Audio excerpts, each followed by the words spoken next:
ஆற்றங்கரையில் அர்ஜுன் நடந்து கொண்டு இருந்தான். அப்போது ஒரு பெண் பூக்கள் பறித்து கொண்டிருந்தாள். மன்னிக்கவும், நீங்கள் தினமும் இங்கே வருவீர்களா? ஆமாம், கோவிலுக்கு பூக்கள் பறிக்க வருவேன். அப்படியா? நான் அர்ஜுன். நான் மீனா. உங்களை இங்கே முதல் முறையாக பார்க்கிறேன். நான் சில நாட்களுக்கு முன்தான் இந்த கிராமத்துக்கு வந்தேன். அதன் பிறகு அவர்கள் தினமும் ஆற்றங்கரையில் சந்தித்த ஆரம்பித்தார்கள். ஒரு நாள் மாலை இந்த கிராமம் உங்களுக்கு பிடிக்கிறதா? மிகவும் பிடிக்கும். இங்கே அமைதி இருக்கிறது. நீங்கள் சிரிக்கும்போது இந்த கிராமம் இன்னும் அழகாக தெரிகிறது. அர்ஜுன், நீங்கள் ரொம்ப நன்றாக பேசுகிறீர்கள். அவர்கள் மரத்தடியில் அமர்ந்து பேசினார்கள். உங்களுடைய கனவு என்ன? என் குடும்பத்தை சந்தோஷமாக வைத்திருக்க வேண்டும். அது நல்ல கனவு. உங்களுடைய கனவு? என்னை உண்மையாக நேசிக்கும் ஒருவருடன் வாழ வேண்டும். ஒரு நாள் சூரியன் மறையும் நேரம்.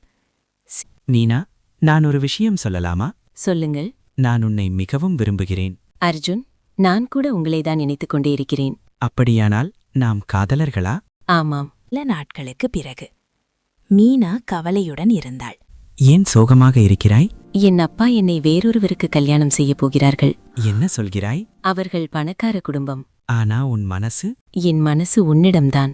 மீனா, நான் ஒரு முடிவு எடுத்துள்ளேன். என்ன முடிவு? நான் நகரத்திற்கு போய் வேலை செய்து பெரிய மனிதனாகி திரும்ப வருவேன். எவ்வளவு நாளாகும்?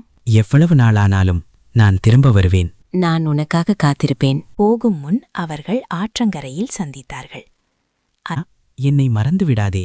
நான் எப்படி மறக்க முடியும்? நான் திரும்பி வருவேன். நான் காத்திருப்பேன். மீனா. அர்ஜுன் நகரத்தில் கடினமாக உழைத்தான். பல வருடங்களுக்கு பிறகு அவன் வெற்றி பெற்றான். அவன் தனது கிராமத்திற்கு திரும்பி வந்தான். அவன் ஆற்றங்கரைக்கு சென்றான். அங்கே மீனா நின்று கொண்டிருந்தாள். திரும்ப வந்துட்டேன். எனக்கு தெரியும் நீ வருவ என்று. மீனாவின் பெற்றோர் அர்ஜுனின் உண்மையான காதலை பார்த்து சம்மதித்தார்கள்.